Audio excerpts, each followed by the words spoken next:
السلام عليكم البنات، مرحبا بكم. كي راكم دايرين؟ مرحبا بكم اليوم في قناتي. ان شاء الله تكونوا دائما بخير وعلى خير وتكونوا بصحه جيده.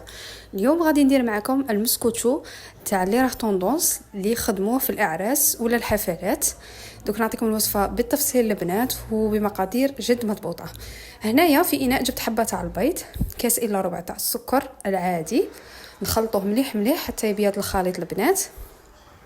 اللي عندها الباتور تستعمل الباتور من الاحسن. هنايا عندي كاس الا ربع تاع الزيت النباتي العادي، نديرو بالتدريج ونخلطو مليح مليح كيما راكم تشوفوا البنات. هنايا عندي ساشي تاع لافاني، اللي عندها لافاني ليكيد من الاحسن ديروا لافاني ليكيد. هنايا درت عطر الليمون ولا ديروا عصير الليمون تاني. هنايا جبت كاس الا ربع تاع الحليب، يكون شويه دافي كيما راكم تشوفوا.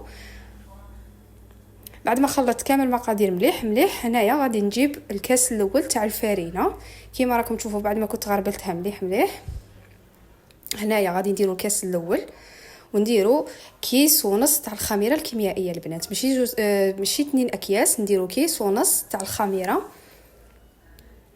كيما راكم تشوفوا.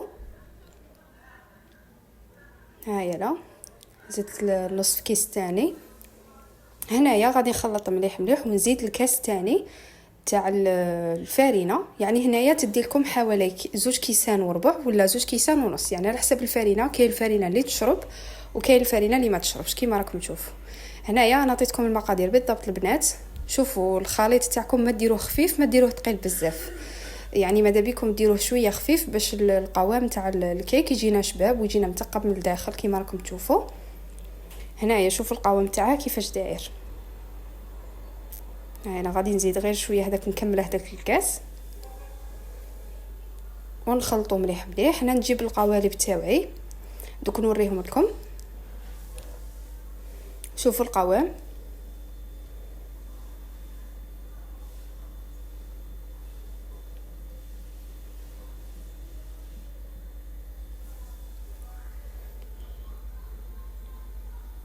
ما تخلطوش بزاف البنات باش ما يتعجنناش الخليط.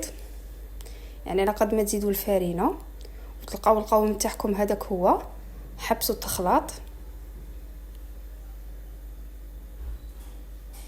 عطيتكم اليوم البنات وصفه بزاف سهله واي وحده تقدر ديرها لا بغات تكون مبتدئه كيما راكم تشوفوا. جبت هنايا القوالب تاع لي بابا كيما راكم تشوفوا فيهم، هادو شريتهم 6000 للوحده. شوفوا دهنتهم بالدهن يكون طري وزدت راني نرش فيهم بالفارينه. شوفوا هايا البنات كيفاش نديروا هنايا باش المول تاعنا ما يلصقناش ويعني تنحوهم بسهوله. هذه هي الطريقه الصحيحه باش المول ما يلصقلكمش في القوالب تاعكم. هنايا نعمروا 2 مغارف كبار كيما راكم تشوفوا، 2 ملاعق كبار تكفي باش تنتفخ لنا. يعني كي ينتفخ لنا المول تاعنا راح تجينا هذيك هي سوا دوك تشوف. هنايا غادي ندخلهم ونطيبهم على 180 درجه. شوفوا بعد ما خرجتهم كيفاش جاوا البنات، غير تشوفوهم حماروا يعني طيبوهم كيما راكم تشوفوا. هذا هو اللون. هاني قسمت لكم، وان شاء الله الوصفه تاع اليوم تكون عجبتكم وتهلاو في رواحكم، وفي فيديو قادم ان شاء الله.